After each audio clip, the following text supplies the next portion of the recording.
So how was your week? Wow, we're not even going to say hi first? We're gonna just... Fine. Okay, you know what? Nah, we can say hi in a minute. Yeah, like... Wow, as I just Welcome to our conversation that we have tried to start 14 times, but Michael has interrupted. Every Single one. time. But yes, so how was my week? Yes.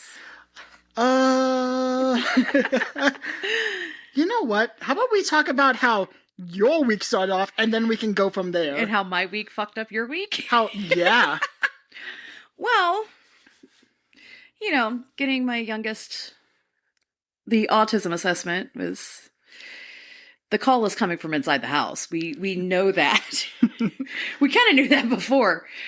But Michael and I have to sit there and try to be serious and mature adults while our child was getting the assessment, when he and I are answering yes to a lot of the questions, if not all of them, it's difficult.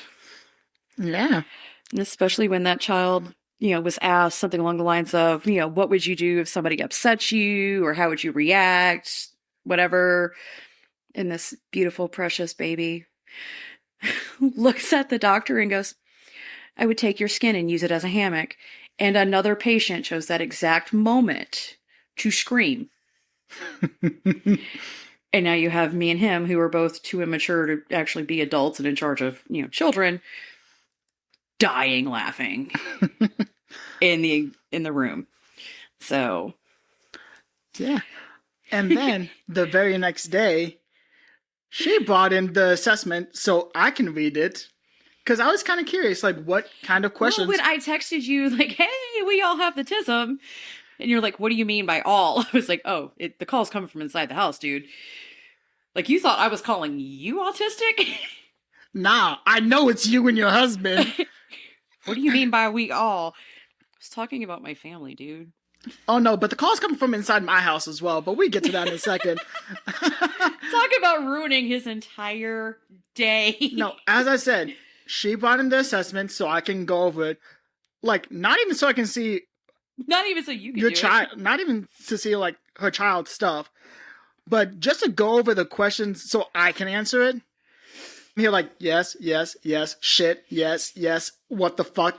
Son of a bitch. Son of a bitch. I answered yes to more questions than her child. Mm-hmm. So at this point, I'm going to unofficially diagnose... myself, my husband, and you with level 1 autism. At some point, we will probably actually get our own diagnosis. Oh, no, that actually might come sooner. Sooner for you. Yeah, because I mentioned that to my therapist, on Thursday. Interesting. You want to talk a little bit more about that? And, you know how I originally went to the therapist to, for ADHD? Yeah. Yeah, no, so got that one going for me. Probably gonna have the autism test going for me as well. Already has anxiety and depression. Which go hand in hand with anxiety. Yeah, I know that. Or not anxiety. ADHD. No, I know that. So. But. You're welcome. Thank you. It was an accident. Explain that to Mike, not me.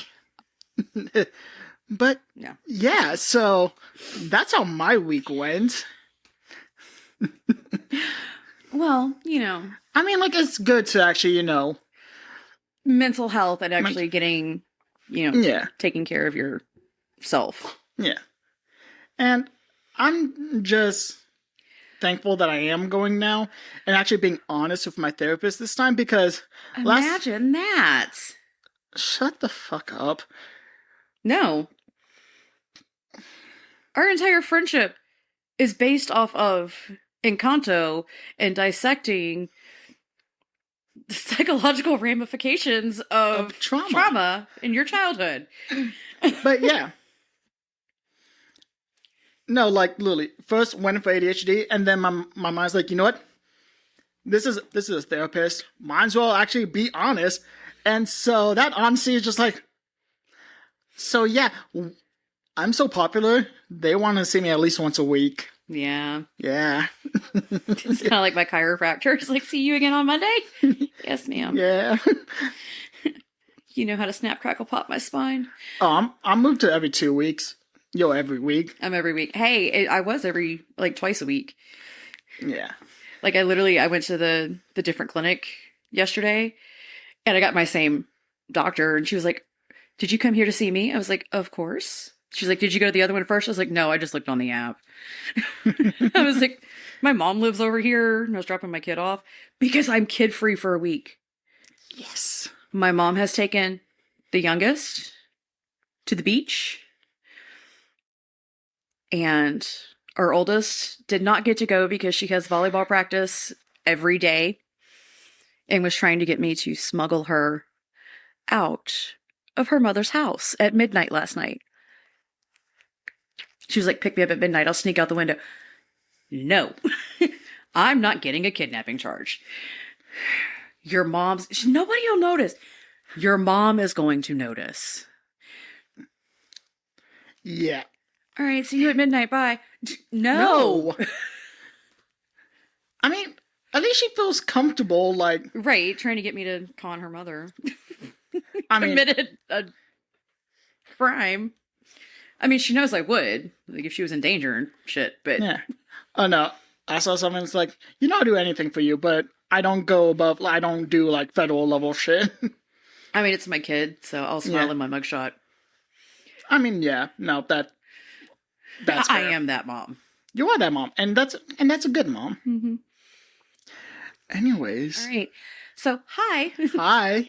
Welcome to Feral Nightmares. If you've made it this far, thank you. Go get yourself a cookie or a sweet treat of some kind. We are on some fuck shit today, as you can tell. Oh my God, he literally wasn't even off the sidewalk and on my porch before he started with his shit. Okay, one. It was also sprinkling out, yes, so I was trying. It just started raining. So I was trying to bring in our food and our coffee, and she's just standing there in the doorway. I'm just like, "Can you take the shit so I can go grab You my?" can come out here, pitch my hair. And then I handed her the food. She turns around with the food. I'm like, "Can you grab the coffee as well so I can grab my shit?" And she's like, "Damn, motherfucker, get a backpack." I'm gonna throw something at you, but that. He's on some shit today. You also on some shit today. This is what I deal with. And Michael's on some shit today. We are all on some shit today. But you know what? That's when we're at our best. Yes. With this podcast. Anyway. You know Toya, I got to talk to her the other day. She said really? She misses story time. Toya is fucking amazing. One of the best people we have ever worked with. Yes, her and her sister. Yeah, love them. Love her and Jasmine. But I'll have to let Jasmine know. I was like, hey, give y'all a shout out my podcast. Yeah. Love them. Love them. Especially that time where she thought that she was being cute. I was like, well, you look like Sid the Sloth. You did knock her down. I knocked her ass down. But you know what? She appreciated it. She appreciated it. So, but, yeah. Anyway, yeah. Story time with us is always entertaining. Very. So, Zach. Yeah. Tell me a story. Okay. I'm going to tell you the story of... I'm going to get closer before my husband bitches at me for being... Oh, yeah. No, I was going to make a comment earlier, but I was like, you know what? You know what? Boy measuring.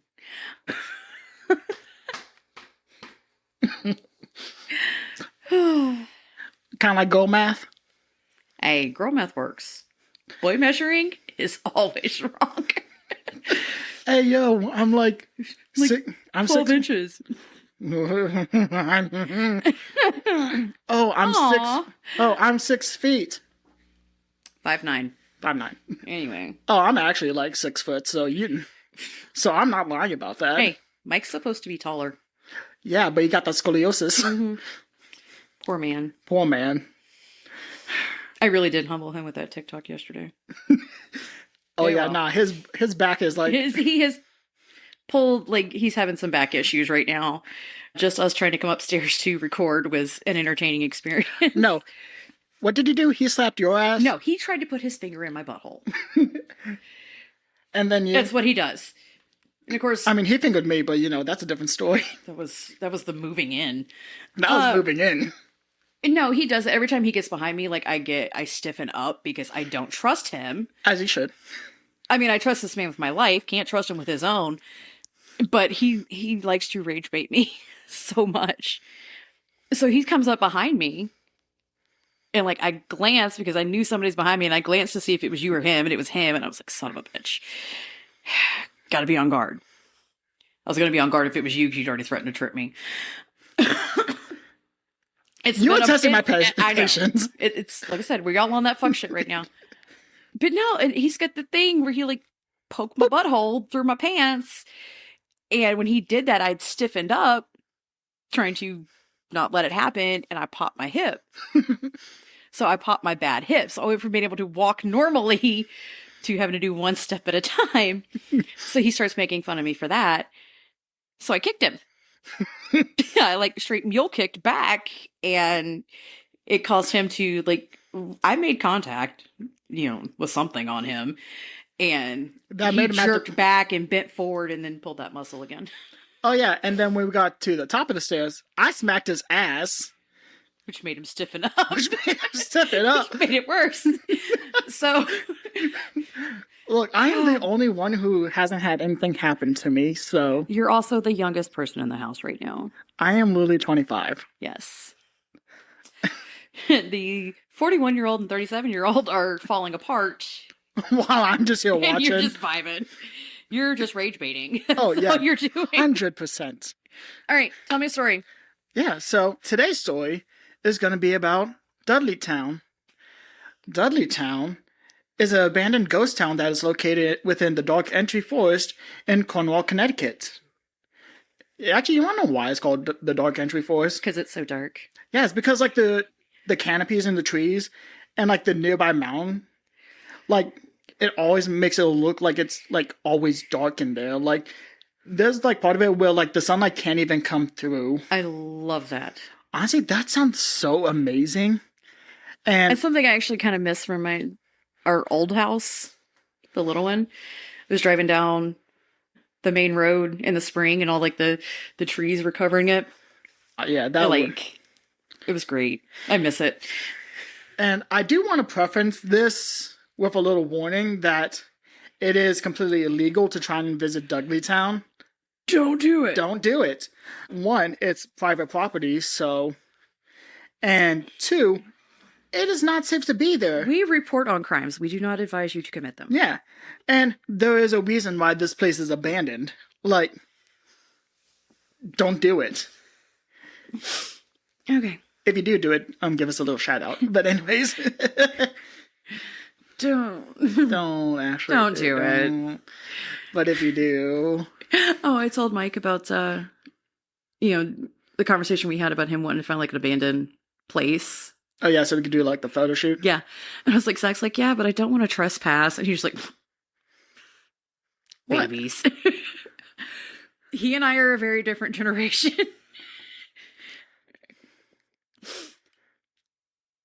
Look. You know I've got the shady upbringing.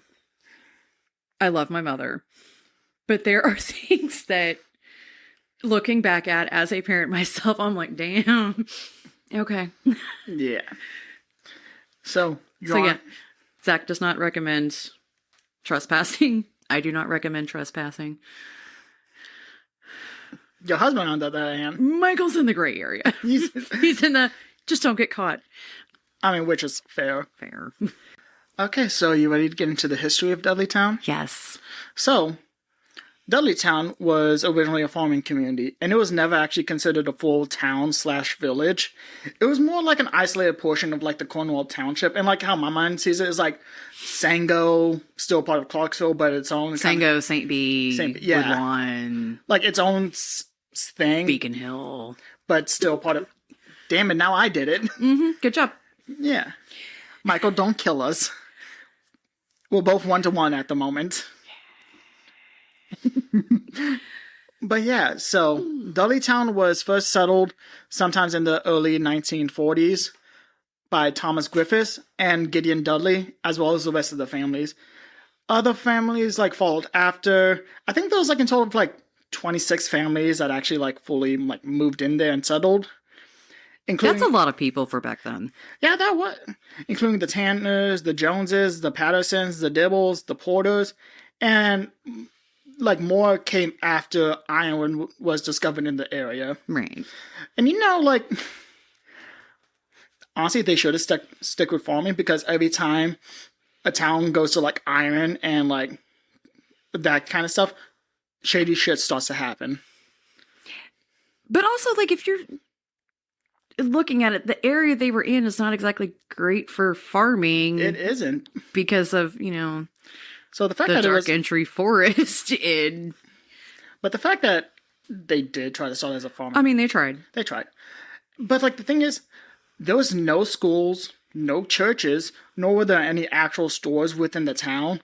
So everything that they needed, all the provisions and stuff, had to come from outside the town, nearby other surrounding towns. And because there was no churches, there was also no cemeteries. So every time someone died, they had to be taken to like Cornwall proper to like actually be buried. I mean, not necessarily, but okay. I mean, not necessarily, but given the time period. There's no telling how many bodies are buried up in that forest. Oh, yeah, no. Just saying. But, like, despite all that, Dudley Town did do well for itself for its time. It was known for its timber and also... Well, yeah, they had to cut down some forests so they can grow some shit. Yeah. Which Cornwall and other nearby towns actually, like, used to make charcoal for the iron furnaces. But good things never last. Right. And the furnaces started to move closer to the railroads and more industrial towns, making Dudley Town, like, obsolete over time. And it was able to survive for a little bit longer due to the iron ore in the area and the water power mills located in Dudley Town, but by the early 1900s, Dudley Town became an official ghost town and fully abandoned. Now, do you want to get into, like, the part of Dudley Town history that actually is the reason why I'm covering it? Yes. That's the whole reason we're here. Yeah, I know. It's the whole reason we're recording a podcast. Wow, aren't you a little bit... Yeah, we on some fuck shit today. Some fuck shit today. So let's get into the curse of Dudley Town. Ooh. Oh my god. Like, the first major, like, incident started with the Carter family. The Carter family originally settled in Dudley Town in 1759. But shortly after arriving, 6 of the members passed away due to cholera. And the remaining family members, in their grief, decided to move to Birmingham, New York. But of course, the curse wasn't done with them just yet. As soon as they settled down, Native Americans raided their property, and everyone was killed except for 3 children, and those children were taken to Canada. 2 daughters were ransomed off, and the son, David Carter, was pretty much like assimilated into the tribe. And then, in 1792, a man named Hollister suddenly, without warning, passed away at his friend Tanner's place. It's unknown how he died. Like, either it was natural causes, murder, or an accident. We just don't know. My money's on murder. Like, it's... He fell.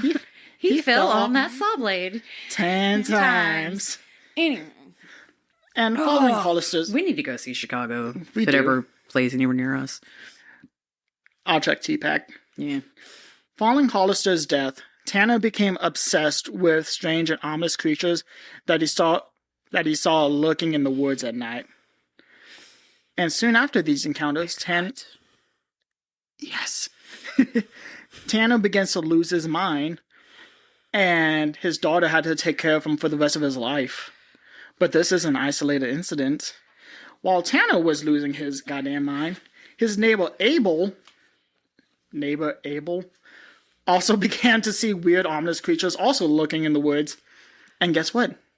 He went back crap crazy too? He went back crap crazy too, and had to be taken care of for the rest of his life. A lot of people go crazy in this fucking town. I mean, that's why it's called the Curse of Dudley Town. And there was also a famous war hero named General Herman Swift, who served in the Revolutionary War under George Washington. He also fell victim to the curse. In 1904, the general and his wife were sitting out on the front porch enjoying each other's company and like in nature, when suddenly his wife, Sarah Fay, was struck by lightning and instantly killed. Damn. Like, and facing the loss of his wife, he would also go insane and died shortly after. I hope that's what happens if Mike and I don't, pull a no-one alley and die the same day. Yeah. If I go first, he'll lose his mind and just die afterwards. It'll be fine. Best part is, I know he doesn't actually listen when he edits. Like, I know he dies, but I can only assume that he died shortly after his wife got struck by lightning. And in 1813, an unknown epidemic actually swept through Dudley Town, killing most of its residents. And after that, more residents either died suddenly and mysteriously, or they started claiming to see shadowy creatures moving in the woods. What you making notes for? Oh, I've got to come up with a catchy title for this. Oh. And because I kept forgetting what your story was last week, I was like, let me go ahead and write it down. I can't work in these conditions. 4 times I had to be like, dude, what the hell did you cover? Around the 1900s, all residents had either died or abandoned the town completely. And all except for the Brophy family. But, come on, some shit's gonna happen. Shit's gonna happen. In quick succession, the Brophy's family sheep passed away. The wife passed away due to tuberculosis. 2 sons were accused of theft in the next town over and just mysteriously disappeared, leaving only the father, John Brophy. But the Brophy family home mysteriously burned down, and he wandered off into the woods never to be seen again. So I think he just snapped, burned his own house down. Burn his motherfucker down, Pookie! I'm tired of this, Grandpa. And by the time 1900s rolled around, Dudley Town is officially a ghost town, and all that's left there is just like crumbling walls and foundations scattered around the floor of the forest. So what do you think so far? Well, I mean, there's definitely some fuck shit going on. Yeah, definitely so. But continue. No, say your piece. No, I don't necessarily think it's Bigfoot. It could really just be the fact that, the white people stole the land. It's always white people. Always. But only certain white people. I would very much like to clarify that even though I glow in the dark, you are Casper doing drag in a cheap porn wig. I don't want to hear shit from you. So, technically, back in the day, I wasn't white enough because of my ancestry. So. Irish? Yep. Yeah. Even if I'd been Italian, I wouldn't have been white enough. No, I know what you're talking about, though. I'm not white enough. Anyway, it's hilarious to me. No, someone else that we worked with. I would have also been put on a train to a camp in Germany. So, bitch, same. But one of our coworkers, also named Amanda,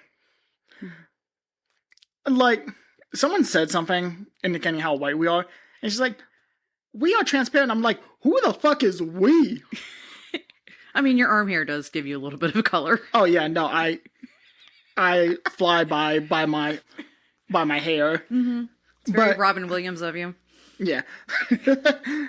But I'm just here look, I know I'm white. Who the fuck is we? Who the fuck is we? But you know what? That's why they call her White Amanda. And you Black Amanda? Oh, yeah. Yeah, it's fine. Okay, what's going on in Dudley Town? Tell me about the curse. Is there more? Oh, there is. Who else dies? We're going to be talking about Dr. William and Harriet Clark. Ooh.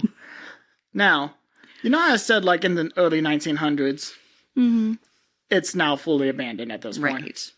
Well, in the summer of 1906, Dr. William C. Clark and his wife Harriet were driving through northwestern Connecticut in Litchfield County to scout an area to build their second home.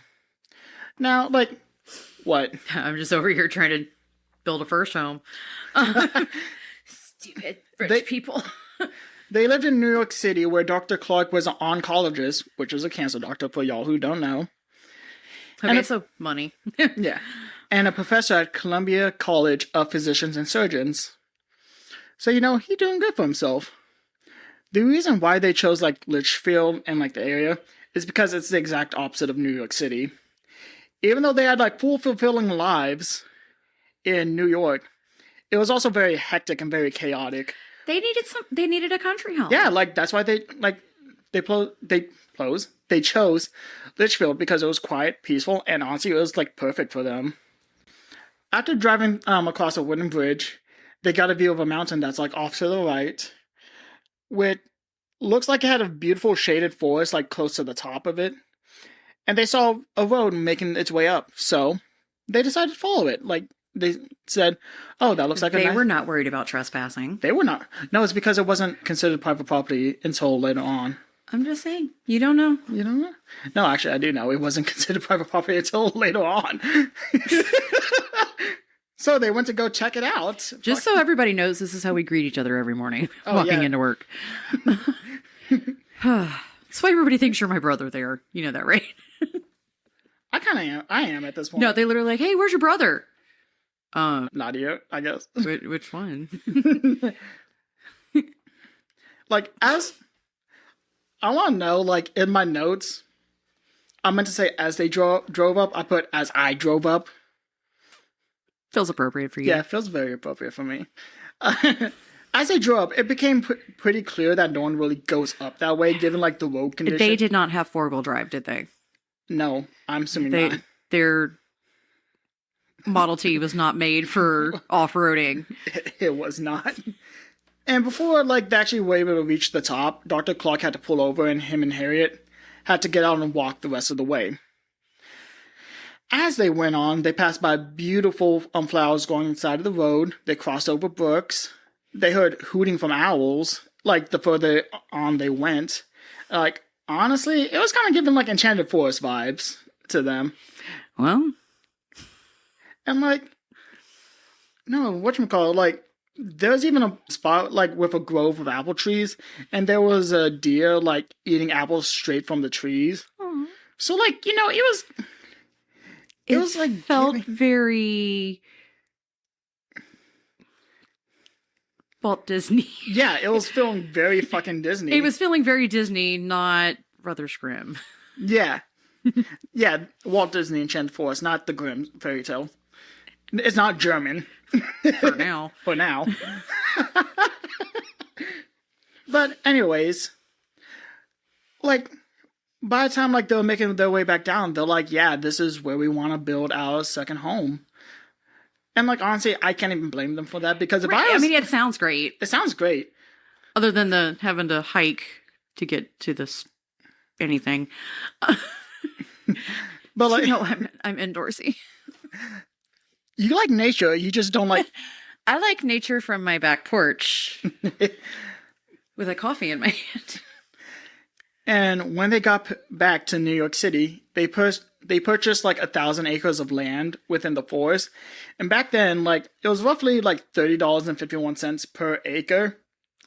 So a total of like $30,510, which is roughly $1,132,000. $30 an acre?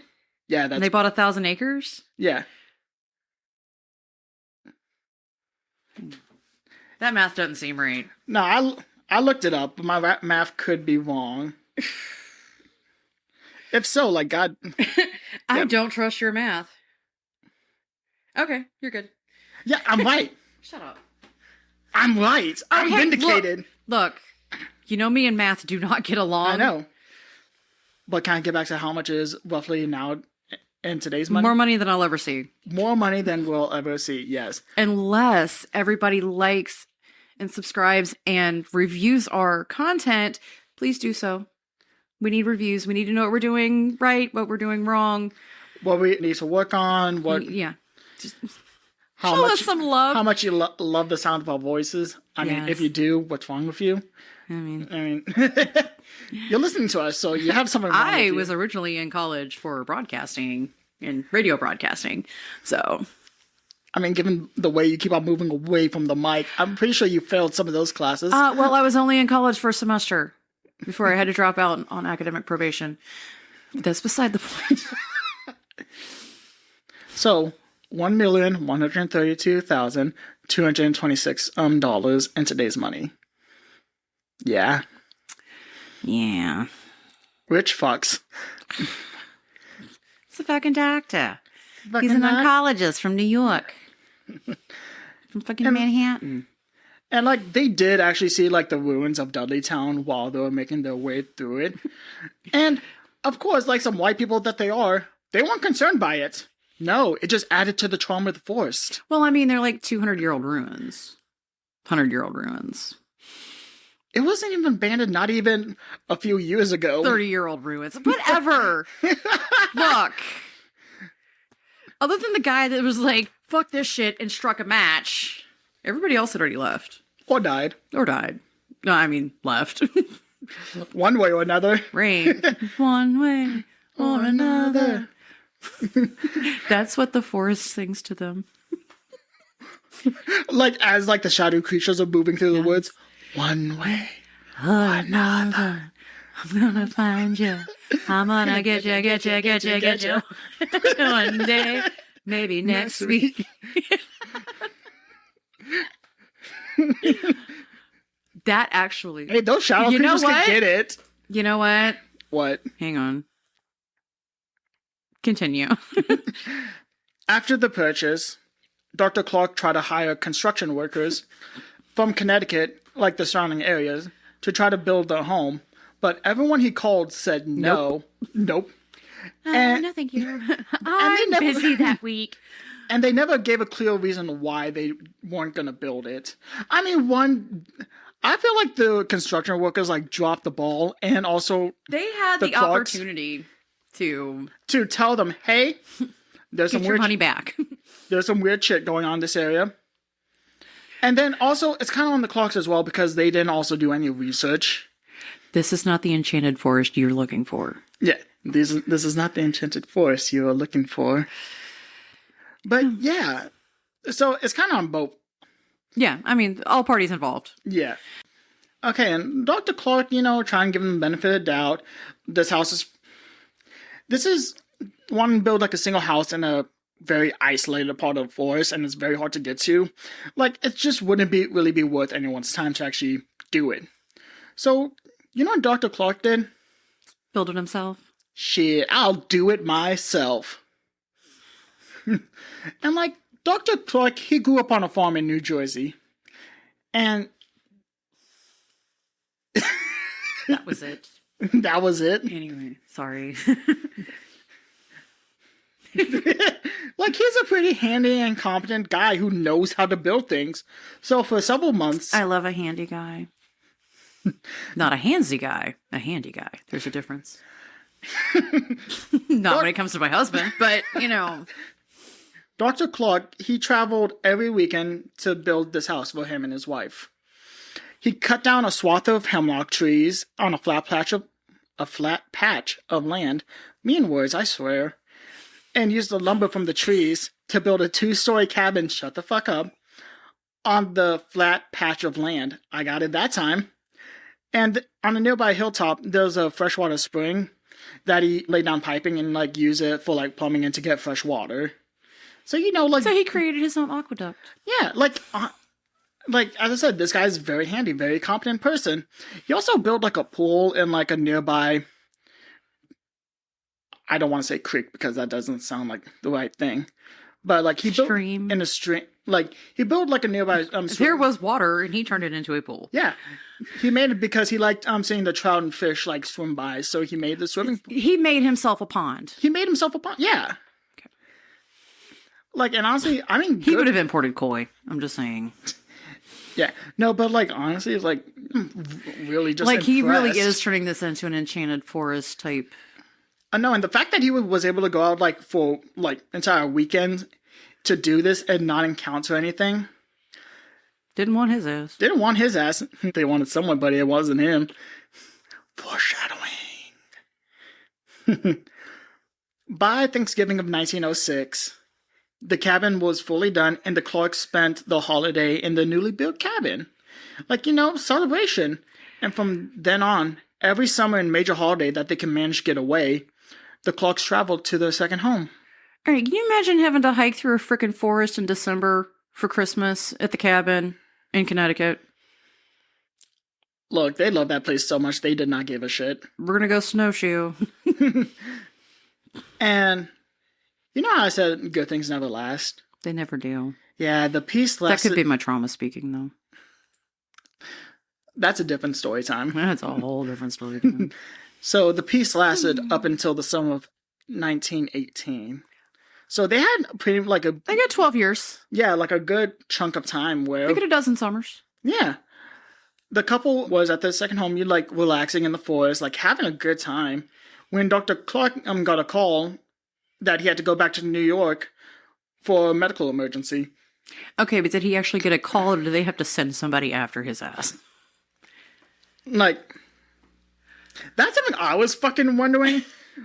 Did they get a call, or did they send someone? Because, this comes up again in a second, so... Hang on. I gotta Google something real quick. Yeah, so please Google that. Continue talking, and I'll... So, he got a message that there's a medical emergency. And Harriet is pretty understandably freaked out that she's going to have to stay in the cabin in the middle of a forest alone for who knows how long. So, when she dropped Dr. Clark off, Harriet made him promise to come back soon. He agreed, and so he was on his way to New York by train. Okay. So I had to Google. Okay, what'd you Google? When did phones become common in homes? So the first telephone was installed in 1877 at a home in Somerville, Massachusetts. Mm-hmm. But they were initially a luxury for the wealthy. And considering that... Right. So early 1900s, but it wasn't until 1940s and 50s that homes became commonplace. And by the 70s, over 90% of Americans had a landline. So either Between 1900 and 1930, phones began reaching middle-class homes. And considering that he's a wealthy doctor. Right. So, okay. I mean, that still doesn't answer it. So, either... And mainly because they would have had to have the phone lines run out in the middle before. I'm sorry, I'm thinking logistics of phone lines. It's whatever. No, that's fair. So, he took the train and went to New York, leaving his wife to the whims of the powers that be within the dark entry forest. I would have got a hotel. Same. Man. I was like, oh yeah, it was very lovely, even though you wanted... She didn't go and dance out in the moonlight. That's the problem. Yeah. Or maybe. Hey, if you ever feeling down or anything... Seriously, dance under a full moon. It is refreshing. We can... Totally recommend it. Recommend it. We've got playlists. We might have to release that. Ma'am and Binks' magical manifestations. Yes. Anyways... Well, it turns out it was a pretty quick emergency. Within 36 hours, he was already making his way back to Connecticut. What are you laughing at? I'm trying really, really hard not to sing every time you say making their way. Making my way downtown. Yeah.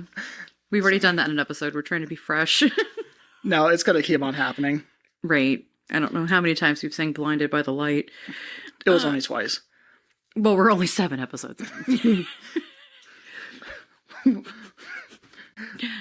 When he was rolling up to the train station, next to the dark entry forest, he expected Harriet to be waiting for him, but she wasn't there. Although this man is a man of science and doesn't believe in the paranormal, supernatural, he had a feeling. He had a feeling that something ain't right, and there was no reason why Harriet wouldn't be there to greet him, since she knew when he was going to come back and when he was going to get in. So I'm assuming that they had a phone, or at least had someone able to run out and be like, hey, yo, your husband's coming back at this day and time. I mean, they may have had a phone. They may have had a phone. I just can't fathom. Given me being this is what I would use time travel for. Answering these kinds of questions, not going back and stopping Hitler and any of that. Saving the Titanic. No, I need to know. I need to know if Dr. Clark and his wife had a phone in their remote cabin home. Yeah, like, and honestly, I fully believe in like paradoxes. So I think like stuff that has already happened can't be changed. But See, I'm also like butterfly effect. yeah, I mean, like, time travel is theoretical, so we cannot. But it's fun to. It is fun to think about. Yeah. So are parallel universes. Hey, that's a whole nother conversation we're gonna have. Feeling a sense of dread, Dr. Clark started making his way on foot up to the forest. And when he entered, you know how I said how he heard owls hooting like the first time he was there? And it felt like wonderful greeting and chanting. Right, it was Walt Disney. Yeah, now this is when we get into the grim fairy tale. Yeah. So, that comforting... I knew that was going to come at some point. Yeah. So, those hoots now terrify him. They're not a hoot like me. No, they are not.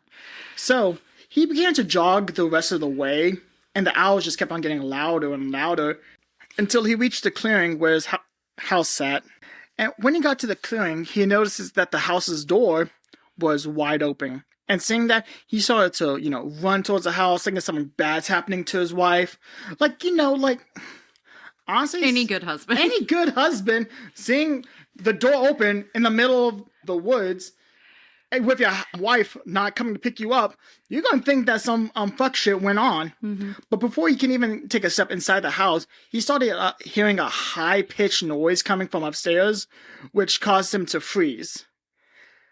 While he was frozen, he realized that high-pitched sound was the sound of insane maniacal laughter. I've heard that before. Yeah. Me? No, my kid. Oh. Like, honestly, all I can think about is me when I do my Joker laugh. Yeah. Oh, like, before we got started? Yeah, before we got started.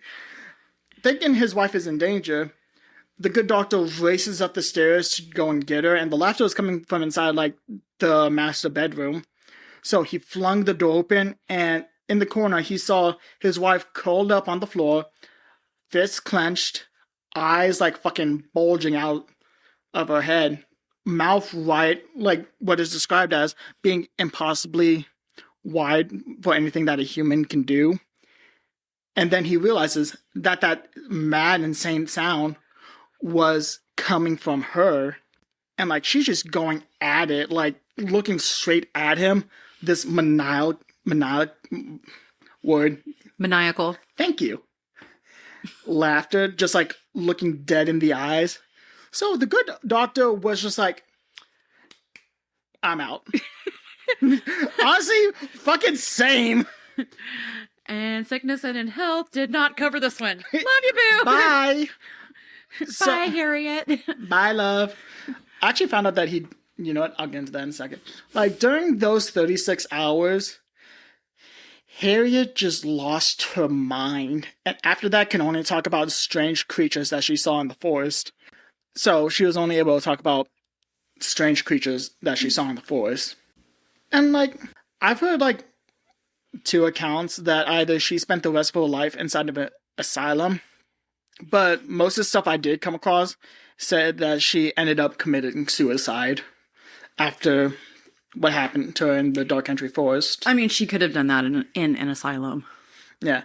Now, like, from the stuff that I saw, like, he took her back to New York and then she hung herself. It never mentioned anything about asylum in those ones. Yeah. I mean, but that does sound like the most likely case. Right. And, like, honestly, I also found out that the good doctor we married after.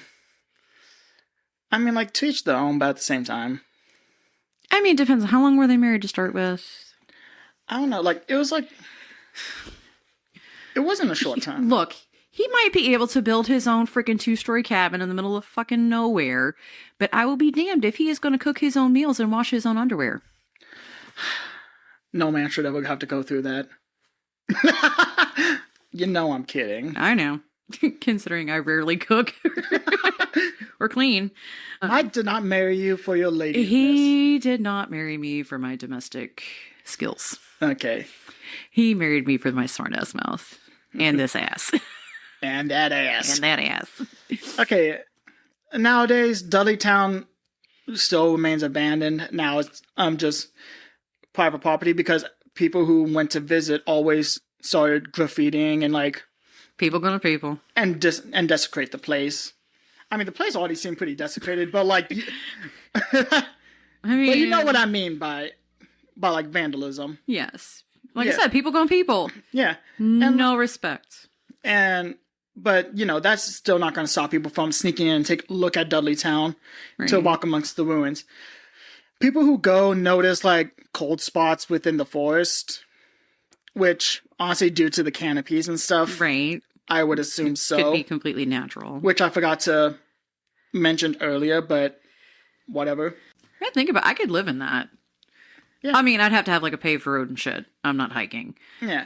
I mean, I could too, but I wouldn't want, you know, phantom arms coming out of nowhere and just like slapping and pushing me out of nowhere. You know how I would deal with that. Yeah. And then other people who took photographs in the ruins saw seeing mysterious shapes and shadows within the photos. So getting some paranormal photographs. So, but yeah, that's fucking Dudley Town. Okay. I'm not going to, but I feel like I could survive. You feel like you can make it? Nah, you'll probably like make friends with the shadow creatures. You know what? Reach out and touch me. Touch me. Touch me. Do it See again. what happens. Do it again, motherfucker. Like one thing's gonna happen is like you're gonna sit down in the forest and go, okay, we are gonna settle some shit right now. Right. What deal do we have to actually no, I would Like not something make go flying across. I just sat down. I just sat down. Are you paying rent in this place? No. I've literally done that in one of my own houses before. Oh yeah, no. If a ghost ain't paying rent, nah, keep that shit down. Yesterday I laid down for a nap, and I know it was the HVAC system kicking on, but I laid down for a nap, and I had left our bedroom door cracked, and I'm laying there, Fuck and off. all of a sudden I hear my door shut, like forcefully shut. I was just like, "Thank you." I went to sleep because I ain't afraid of no ghost. I ain't afraid of no ghosts. But yeah, so that was Dudley Town. Honestly, this is one of my favorite. I know this is one of your absolute favorites. Yeah, no. I spent months pestering her about this specific topic. When the podcast was in the group chat. Actually, before the group chat was even created. Yeah. No, If we ever do a podcast on spooky shit and true crime, I'm covering Dudley Town. yeah, Fuck you. I'm doing it. Okay. Yeah, like as I said, this was like a year or two Yeah, I mean, this is... ago, like before we even considered seriously about the podcast. You know, the podcast started out as you telling me that we needed to do, like, a comedy show. Yeah. You should do stand-up. You're so funny. No, I'm traumatized. I'm not wrong. Not wrong. But I'm also saying people who are traumatized often make good up stand-up comedians. Right. If they can joke about themselves. I can't remember if I sent it to you guys or not. I've seen a TikTok where it's like Jamie Foxx, Adam Sandler, one of the late night Jimmys. I think it was Kimmel. Might have been Fallon. Not sure. Tom Hanks and a couple other like actor comedians.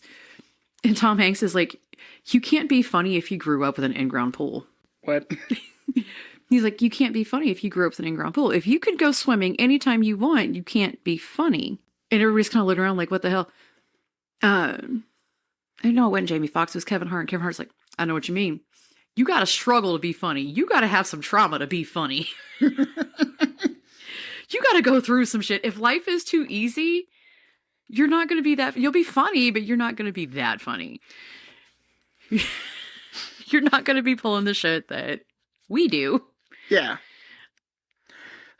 Or scaring the crap out of my husband when, like, I am just sobbing, heartbroken, and then just burst into laughter. You want to talk about freaking that man out? I've done it multiple times because I'm going to find something funny in every situation. Yeah. The little one does it. Yeah, I know. And that every time she does it, like, he gets scared. Because it freaks him out so badly. I'm getting distracted by the You're lights. distracted. Right. We maybe need to. No, I like it too much. Okay. Anyways. Anyway, so. I hit my headset. You're fine. I didn't hear it. You're good. Okay.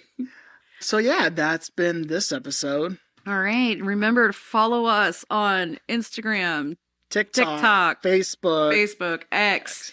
At Feral Nightmares Podcast. Yeah. You can also email us, feralnightmarespodcast.com. No, that's our website. That's our website, feralnightmarespodcast@gmail. Yes. And feralnightmares.com is the website. We are on some shit today. All right. Alrighty. Well, sweet dreams. And feral nightmares. But yeah, dude, it's gonna be so fucking fucked.